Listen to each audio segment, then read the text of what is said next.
నేటి ధ్యానాంశము పరిశుద్ధ బైబిల్ గ్రంథం నుండి కీర్తనలు 43వ అధ్యాయము 13వ వచన భాగం. కీర్తనకారుడు ఈ విధంగా చెప్తున్నాడు. ఆత్మకుడే పరిశుద్ధాత్మకుడే ఈ విధంగా వివరిస్తున్నాడు. నీ వెలుగును నీ సత్యమును బయలుదేరి చేయము, అవి నాకు త్రోవ చూపును, అవి నీ పరిశుద్ధ పర్వతములకును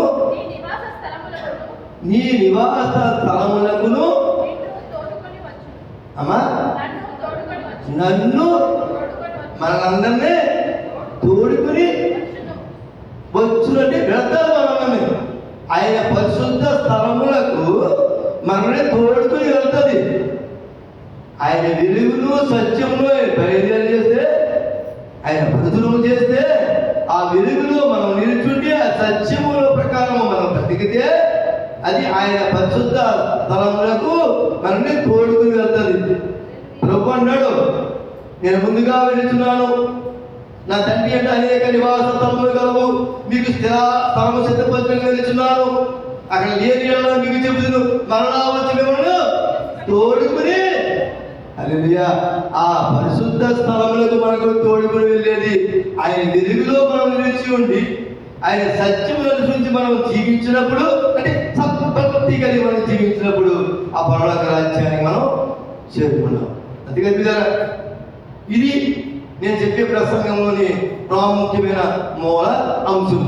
పరమాత్మది ఇది వాక్య జనంలోకి వెళ్దాం. అటు కొన్ని వాక్యాలు చూసుకున్నాం, త్వరగా మనం ఊహించుకున్నాం. సమయం చెప్తున్నారా?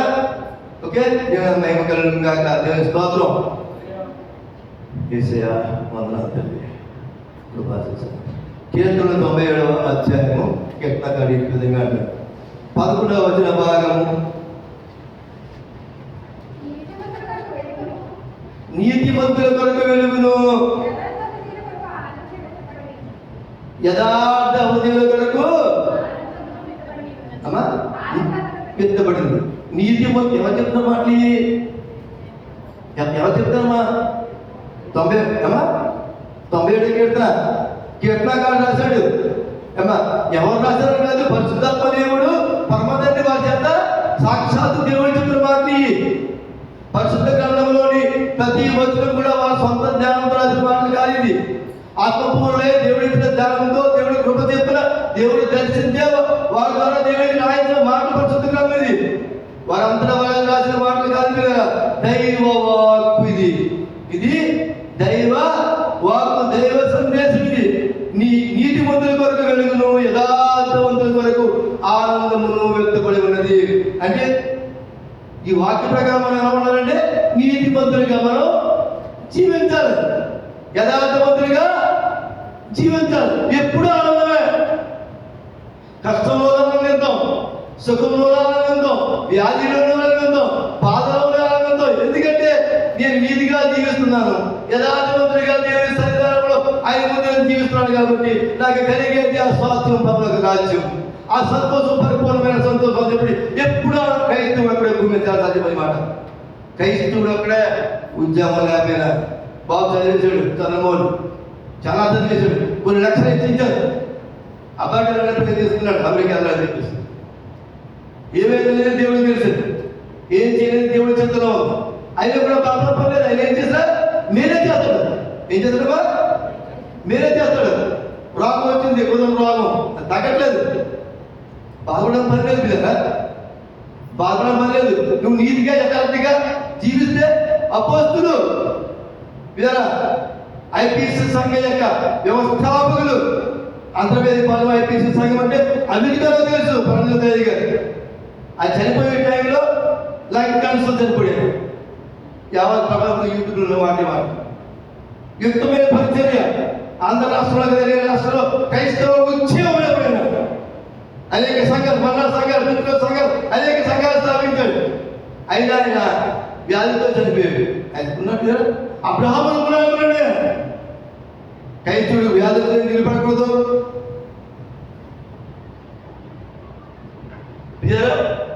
ఇరుకులు పడకూడదు, దిగిపడకూడదు, ఉద్యోగం లేదని దిగిపడకూడదు, వివాహం కాదని దిగిపడకూడదు, పిల్లలు లేదని దిగిపడకూడదు. దేవుడిని కలిగి ఉంటే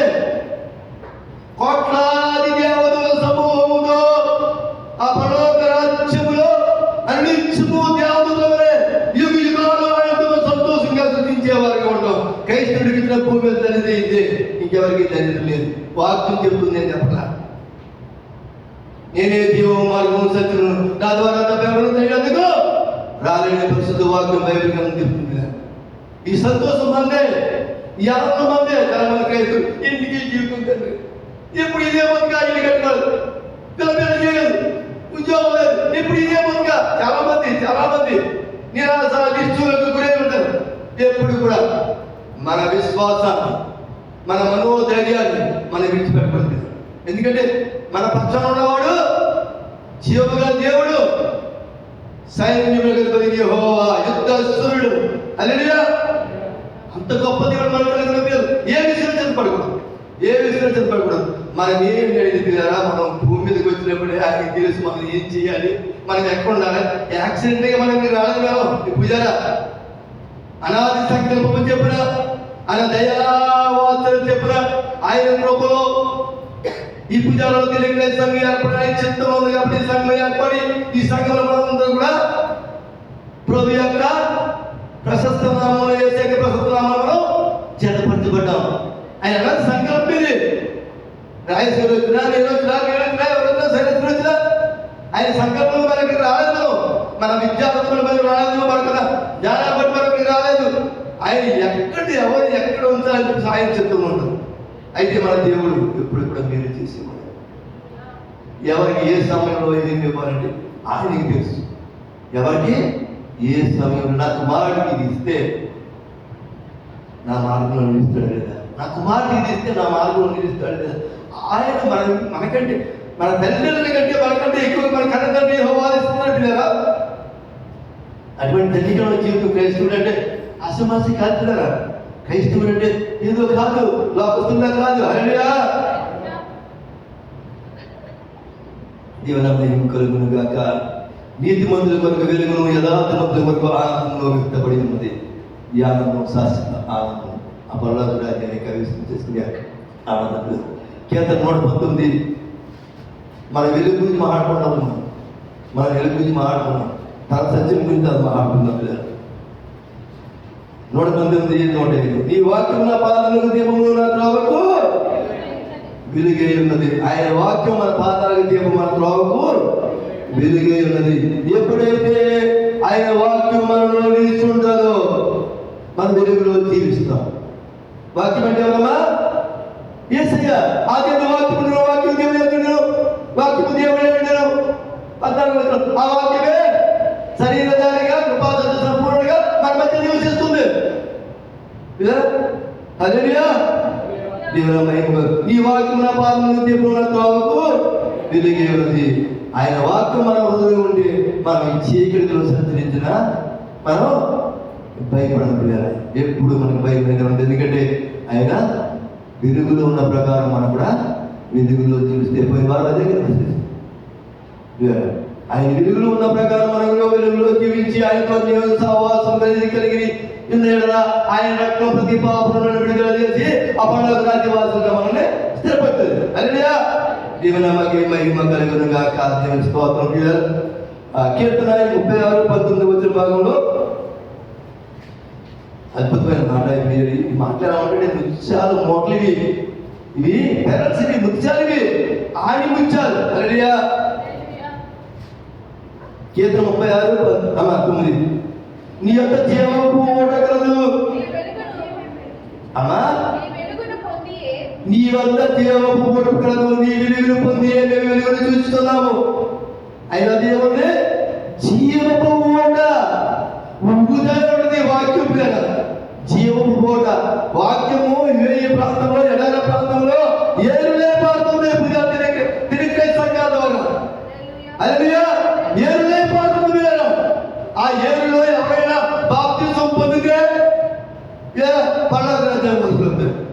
అనేది ఎంత మహాభాగ్యం. మన ఇండియాలో అనేది లేదు. నేను భయంగా దేవుడు ఆరాధించుకున్నాం. అక్కడ ఈ విసిరిపోవటం లేదు. భయపడుతూ మహాసభ పెట్టుకుంటే పర్మిషన్ తీసుకోవాలి. పర్మిషన్ ఎవరే? ఒక సభ జరుగుతుంది, ఇంట్లో ఆనందం జరుగుతుంది, ఇంట్లో వచ్చి మరి దాన్ని డిస్టర్బ్ చేసి సేవకులు కొడుతున్నారు. ఇది నిర్భయముగా ఏడుగై వాక్యం పారుతుంది. ఈ సమయాన్ని మనం ఏం చేసుకుంటా సద్వినియోగపరుచుకోవాలి. పిల్లరా ఆరాధన మాటలు అంటే దాని మాటలు అంటే పిల్లరా అది చెప్తే బాధపడతారు మీరు. ప్రాణం పోయినా బాధలు పిల్లరా ఆరాధన మనం నిలుచుంటారు. కంపెనీ వాళ్ళు పోటీ పెడితే ఓకే, ఎందుకంటే చాలాసార్లు చెప్పిన వాళ్ళు కంపెనీ వాళ్ళు డ్యూటీ పెడితే కంపెనీ డ్యూటీకి వెళ్ళకపోతే వాళ్ళు వేరే క్యాన్సర్ పెడతారు కాబట్టి తప్పదు, బతుకులు కూడా ఉంటాయి కాబట్టి. డ్యూటీ లేనప్పుడు మాత్రం ఎన్ని పనులు ఆరాధనకి మారిపోతుంది. మేము కలుగుగాక ఒక సేవకుడిగా సంఘాన్ని తెలియజేస్తున్న మాటలు మిమ్మల్ని ప్రేమించి జీవనం మేము కలుగుగాక. దేవుని స్తోత్రం. యోహాను సువార్త 1వ అధ్యాయము మనం వెలుగు గురించి మాట్లాడుతున్నాం కదా. నీ వెలుగును సత్యమును బయలుదేరేము అమ్మా, అవి నీ పరిశుద్ధ ప్రమాదములను తోడుకుని. యోహాను సువార్త 1వ అధ్యాయము 4వ భాగం. ఆయనలో జీవము ఉండెను, ఆ జీవము మనుషులకు వెలుగై ఉండెను. క్రీస్తులో జీవం ఉంది, ఆ జీవమే మనకు వెలిగి ఉంది. క్రీస్తు మనం కలిగి ఉంటే వాక్యాన్ని మనం కలిగి ఉంటే వాక్యాన్ని అన్నించుకుని వర్ణిస్తూ వాక్యానుసారం మనం జీవిస్తే ఇదరా ఆయనలో జీవము నేను, ఆ జీవము అమ్మా మనుషులకు వెలిగింది, అందరికీ వెలిగింది. ఆ జీవము ఏసయ్య, ఆయనలో జీవము ఉంది. ఆయన సజీవుడు పిల్లారు, ఆయన సజీవుడు. యుగాలు సజీవంగా మన దేవుడు పిల్లారు.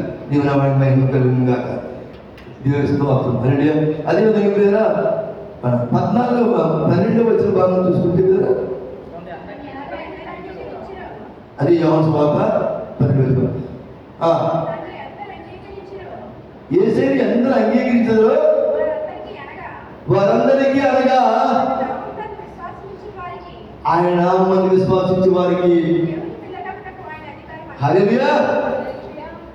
ఎవరైతే యేసుని అంగీకరిస్తారో అంటే ఆయన విశ్వసిస్తారో వారందరికీ దేవుడి పిల్లలకు అధికారం ఇచ్చాడు. మనకి దేవుడు మనకి అధికారం ఇచ్చాడు. మనం అధికారం గలవారి మీద మనం అవునంటే అది జరగాలంటే జరిగి తీరాలి. అంత ప్రార్థనాశక్తి మనలో ఉండాలి కదా, అంత ప్రార్థనాశక్తి మనలో ఉండాలి. అవునంటే అవునా, కాదంటే కాదు. అలా దేవుని మహిమ కలుగుగాక.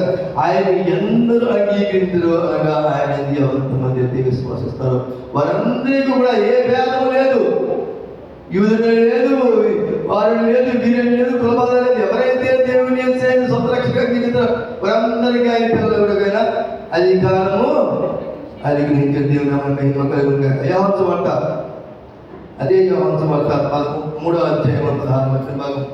దేవుడి లోకమెంతో ప్రేమించను కాగా తన ద్వితీయ కుమారుడిగా పుట్టినని విశ్వసించు ప్రతి వాడును నశింపగా నిత్య జీవం పొందినట్లు ఆయన మనకు అనుగ్రహించను. దేవుడి లోకం ఎంతో ప్రేమించాడు. ఎంత ప్రేమించాడు, ఆ ప్రేమకు అవసరం లేవు. తండ్రి లోకాన్ని ఎంతగా ప్రేమించాడండి. ఆయన ప్రియ కుమారుడే లోకమే బలిపీఠం మీద కలవరిగిల్లో స్త్రీ మీద ఆయన్ని మరణానికి అప్పచెప్పడిపోయారు. కలవరిగిల్లో చేసిన పరిశుద్ధ రక్తం వరంలో పాప ప్రక్షణ కలిగి పరిశుద్ధంగా మార్చబడి సావాసంలో సంఘంలో చేర్పడి వారసుగా దేవుని మనం ఆయత్తపడ్డాడండి.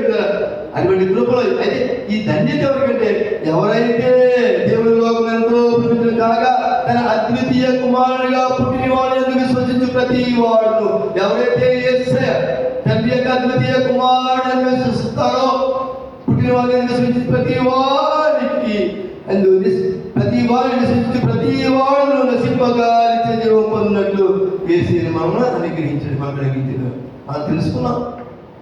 మనం తెలుసుకున్నాం రక్షణ పొందాం, సంఘంలో చేతపడ్డాం, అన్నీ మనకు తెలుసు. ఈ విషయాలు ఏ కొత్తగా చెప్తే అనేక మార్లు మీరు చదువుకుంటారు. కుటుంబ క్రైస్తులైతే అనేక మార్లు మీరు అనేక సేవకుల ద్వారా మీరు ఒక సేవకుడు ఒక కొనలో మాట్లాడుతున్నారు, ఒక సేవకుడు ఒక కొనలో మాట్లాడుతున్నారు. ఈ మాకు తెలుసని చెప్పేసి క్రైస్తవులకి నేటి సమాజంలో నిర్లక్ష్యం ఎక్కువ. మా దేవుడు కాదా, మా దేవుడినా ఎలా బతికేసినా సరే ఏం పర్లేదు, ఆయన సంఘానికి ఒప్పేసుకుంటే ఆయన క్షమించేస్తాడంటే కదా. మన సజీవంగా ఉండాలి కదా. ఈ రాజకీయ చాలా మందికి అర్థం కాదు, ఈ రాజకీయం చాలా మందికి అర్థమవుతుంది. మనం అన్యాయం చేస్తాం, పాపం చేస్తాం ఆదివారం వస్తుంది, దేవుడి సన్నిధికి వెళ్ళి మోపించి దేవుడి సన్నిధిలో పాపాలు ఒప్పుకుందాం, లేకపోతే పరిశుద్ధ బలాలన్న వస్తుంది కదా, సిద్ధపాటు గుడిలో పాల్గొందాం, సగనాకి వెళ్దాం, పాపాలు ఒప్పేసుకుందాం, రూపాయల్లో పాల్గొందాం అని ఇచ్చే జీవాన్ని పొందుకుందాం.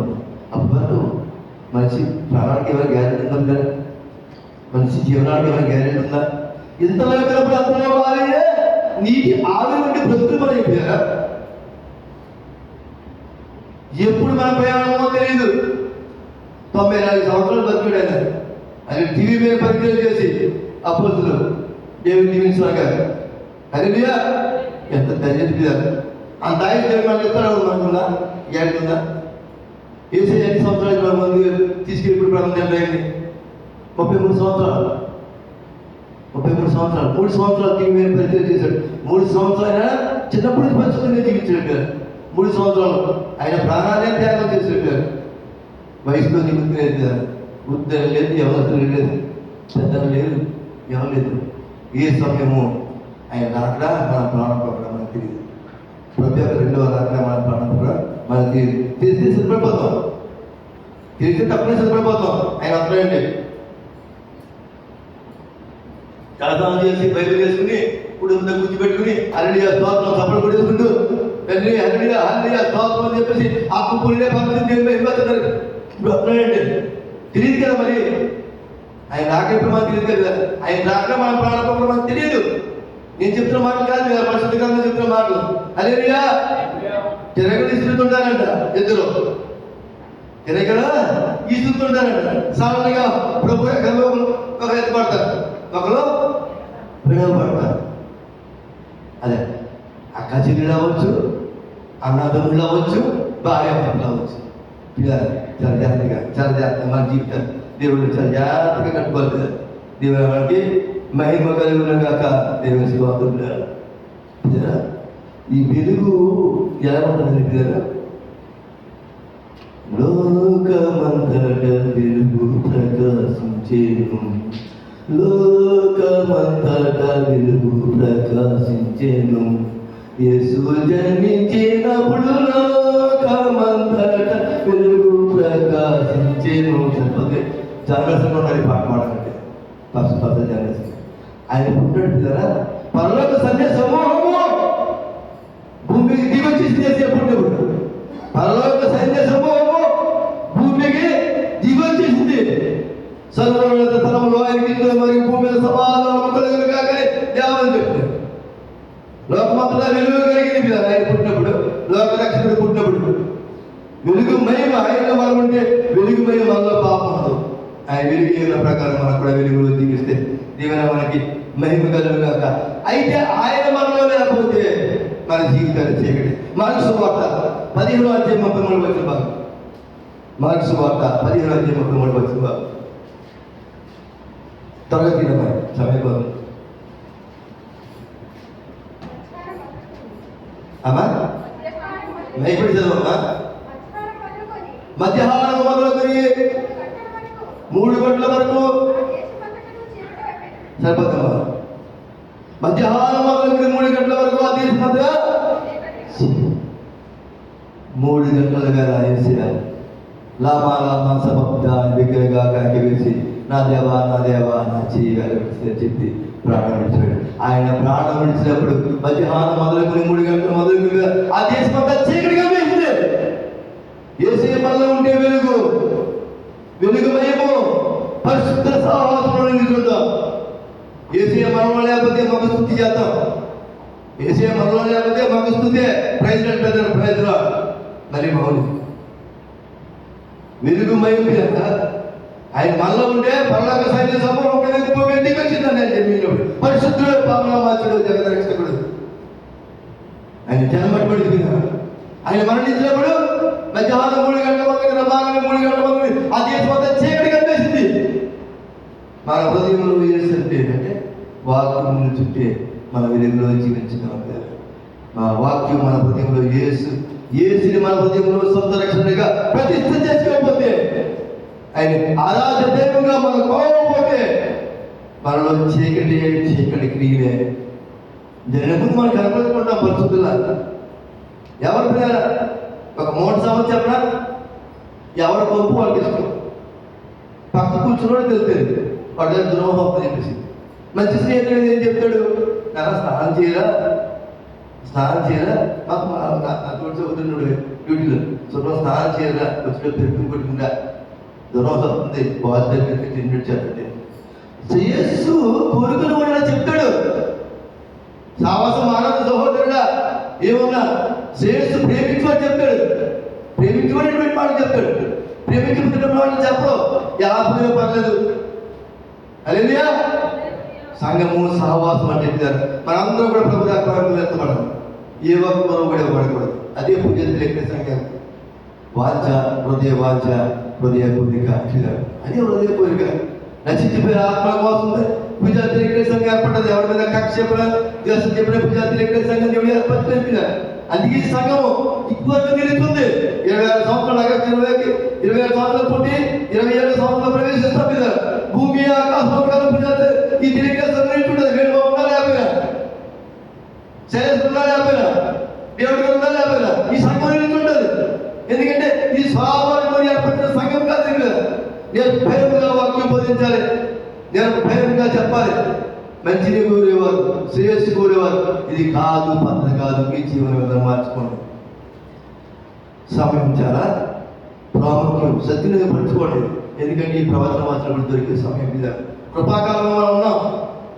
ఇక ముందు చాలా గొడ్డు కాలమే మీద ఎప్పుడు చూడగా మనం వాక్యం వీధిలో పట్టుకుని వాక్యం చేస్తుంటే సీరియల్ పురుషులు కూడా కదా, పురుషులే కూడా చూడలేదు కదా, భయంకరమైన చింత కదా.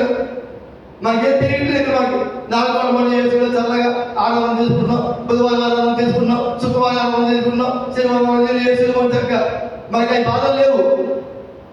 ఇన్ని శ్రమలు కదా, ఇన్ని శ్రమలు మించి ఆసుపత్రి చేస్తారు తెలుసా. అరణ్యంలోకి వెళ్ళి, కొండల్లోకి వెళ్ళి, మెట్టల్లోకి వెళ్ళి, ఆహారం లేక, నిద్ర లేక, దోమలు కుడుతూ దీని పరిచయం చేస్తారు కదా. అంతటా పరిశుద్ధ వాక్యం ఎత్తబడిన హృదయవాంఛ, అంతటా ప్రతి మోకాలు వేసులో వంగనే హృదయవాంఛ. దేవుని నామమున ఇంకలుగా అని చెప్పుకుంటే అనే దేవుని స్తోత్రం మీద మనం ఆడుకున్నాం. మత్తయి సువార్త 5వ అధ్యాయం 14-15 మీ అందరికి బాగా తెలిసిన వాక్యాలు 14-15-16 బాగా. మీరు లోకంలోకి మెరుగై ఉన్నారు, కొండ మీద పట్టణము మరుగై ఉండలేదు, కొండ మీద పట్టణము మరుగై ఉండలేదు.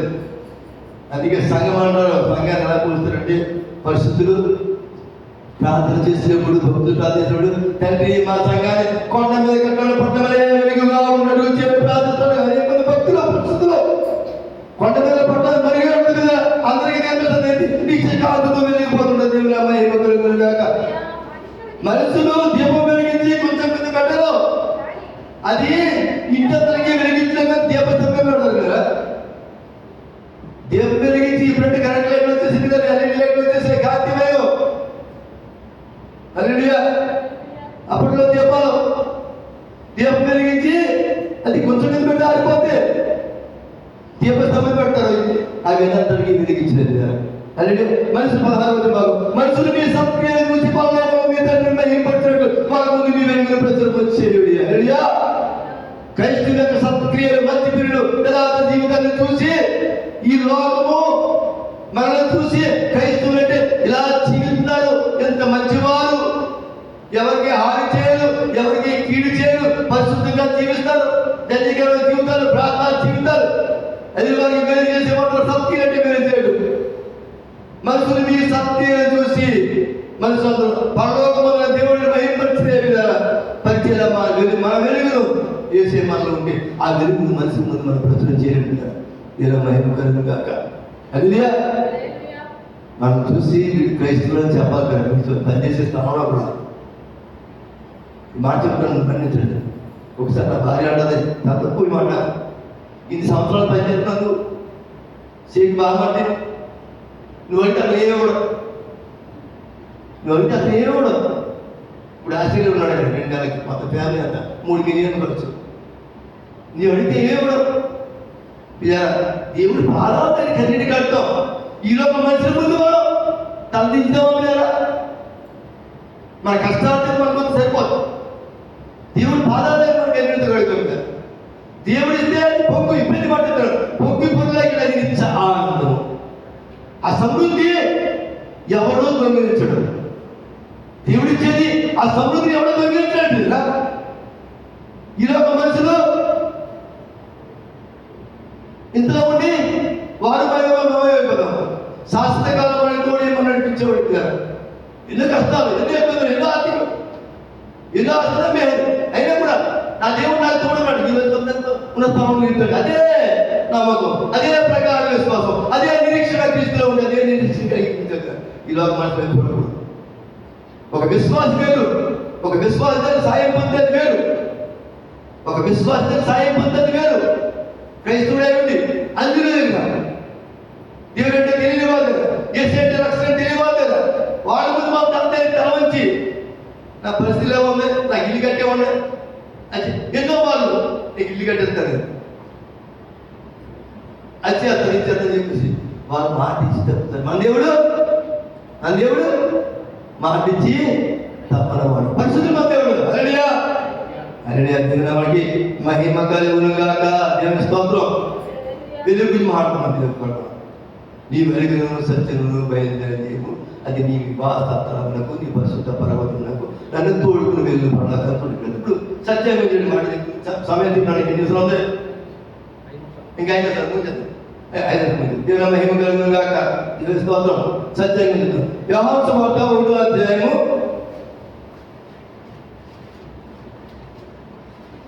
17-18 వచ్చిన బాగా. ధర్మశాస్త్రము మోస సత్యం ద్వారా కలిగాడు. ధర్మశాస్త్రం అంటే మోసే ద్వారా అనుగ్రహింపబడింది. దినాలు 40 దినాలు 1000 ఉపవాసం ఉండి ప్రార్థించినప్పుడు ఆయన 10 రాత్రులు ఇచ్చాడు ధర్మశాస్త్రం. అయితే దేవుడి ద్వారా మోసేకి అనుగ్రహింపబడింది. ఇది కృపయు సత్యము. సత్యము కృప యేసుక్రీస్తు ద్వారా కలిగేది దేవుని లేకుండా కలిగేది. చదువుకుంటే కలిగేది ఉన్నది దేవుని లేకుండా ఏసే లేకుండా కలిగేది. ధర్మశాస్త్రము మోసే ద్వారా మోసేకు అనుగ్రహింపడలేదు పరమతండ్రి ద్వారా. అయితే కృపయు సత్యము ఏసే ద్వారా కలిగేది. దేవుని వారికి మహిమ కలుగునుగాక. యోహాను సువార్త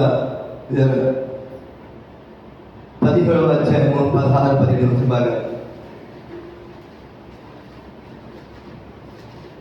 17వ అధ్యాయము. వారిని నీ వాక్యమందు చేసే చెప్తున్న మాట. వారిని నీ వాక్యమందు ప్రతిష్ఠ చేయము. నీ వాక్యమే సత్యము. మనం సత్యంగా మాట్లాడుకున్నాం. ధర్మశాస్త్రం మోసే ద్వారా కలిగిన మోసే కలిగి నింపబడిన కృపయు సత్యమును యేసే ద్వారా కలిగిన. అంటే సత్యమే యేసయ్య, కృప యేసయ్య. వారిని వాక్యమందు ప్రతిష్ఠ చేయము. నీ వాక్యమే సత్యము. ఆయన వాక్యమందు ప్రతిష్ఠ చేస్తున్నప్పుడు వాక్యం నేను బోధిస్తున్నట్టే ఆయన వాక్యమందు ప్రతిష్ఠ చేయాలంటే సేవకుడిగా నా హృదయవాంఛ, తోటి సేవకుడిగా నా హృదయవాంఛ. సంఘాన్ని విశ్వాసాన్ని వాక్యమందు ప్రతిష్ఠ చేయాలని, అభిషేకించాలని. ఆయన వాక్యమే సత్యము. కింద అని పెరిగిపోతుంది, వాక్యం పెరిగిపోతుంది. యోహాను సువార్త 18వ అధ్యాయము 37-38 వచ్చిన భాగంలో అందుకు పిలాతు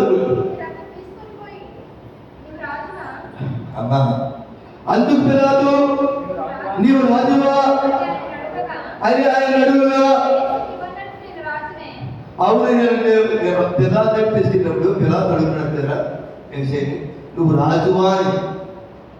ఏసేమన్నాడు, అవును నువ్వు అన్నట్టు నేను రాజునే. సత్యమైన గురించి సాక్ష్యం ఇచ్చినప్పుడు నేను పుట్టింది. ఇంది నిమిత్తమే ఈ లోకం వచ్చింది. సత్య సంబంధం ప్రతి వాళ్ళు నా మాట విను. హల్లెలూయా. సంగమా, సత్య సంబంధం ప్రతి వాడు యేసే మాట అంటాడు.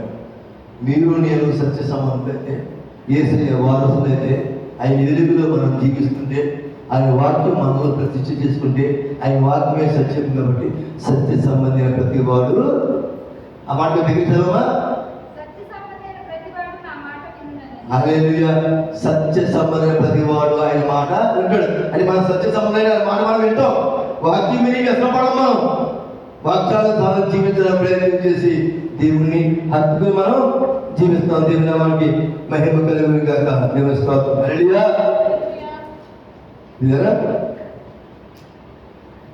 యోహాను సువార్త 16:13 భాగం ముగింపులకు వచ్చేస్తాను నేను. అయితే ఆయన అనగా సత్య స్వరూపైన ఆత్మ వచ్చినప్పుడు మిమ్మల్ని సర్వసత్యములోకి నడిపించును. హల్లెలూయా. ప్రభువు శిష్యులతో అంటాడు, నేను మరణానికి అప్పగించవలసి ఉంది, అయితే నేను మరణించి తిరిగి లేచి వెళ్ళిన తర్వాత మీకు ఆదరణకర్తగా సత్యస్వరూపైన ఆత్మ పంపుతున్నాను. ఆ పరిశుద్ధమైన ఆత్మ మీకు ఆదరణకర్తగా ఉంటాడు. అయితే ఆయన అనగా సత్యస్వరూపైన ఆత్మ వచ్చినప్పుడు మీరు సర్వసత్యంలోనికి నడిపింపబడుతుంది. దేవుని మహిమ కలుగును గాక. హల్లెలూయా. నీ వెలుగును సత్యమును బయలుదేరిన దేవుము అవి నీ పరిశుద్ధ పర్వతమునకును నీ నివాసస్థలమునకును మమ్ము తోడుకుని వచ్చినట్టుగా ఆయన వెలుగులో ఉన్న ప్రకారం వెలుగులో ఉండి ఆయన సత్య సంబంధి కాబట్టి మనం కూడా సత్యాన్ని అనుసరించి జీవిస్తే ఆయన పరిశుద్ధ పర్వతములకు ఆయన నివాసస్థలములైన పరలోక రాజ్యానికి దేవుడు మనల్ని వారసుగా చేసి స్థిరపడుతుంది. చాలా చెప్పిస్తుంది. ఇంకోసారి చెప్తున్నాం. అటువంటి ప్రభుత్వ దేవుడి సంఘాన్ని భద్రపరచుగా. ఆమె ఈ సంఘానికి సంఘానికి దేవుడికి క్రీస్తు పరిశుద్ధ తెలియజేసిన